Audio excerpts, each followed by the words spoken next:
कि कोहे किया वो डाल लो। अच्छा चढ़ल फगुनवा को के सगुनवा मिसी जो बन हमारे गाल लो।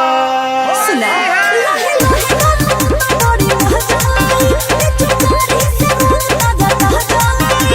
मोट पत्थर सोहे केहू से न कहे बड़ी समझदार हिया।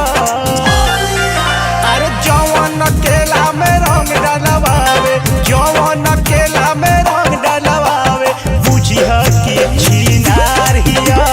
जवन केला में रंग डलवावे बुझिया कि छिनार हिया।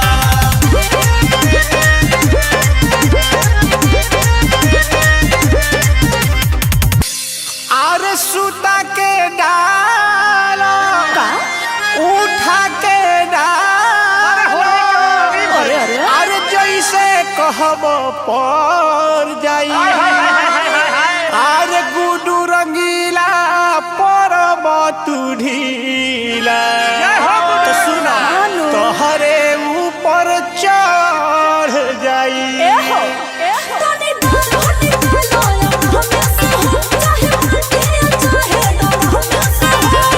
अरुण बिहारी छोटू से यारी करेला तो यार हिया।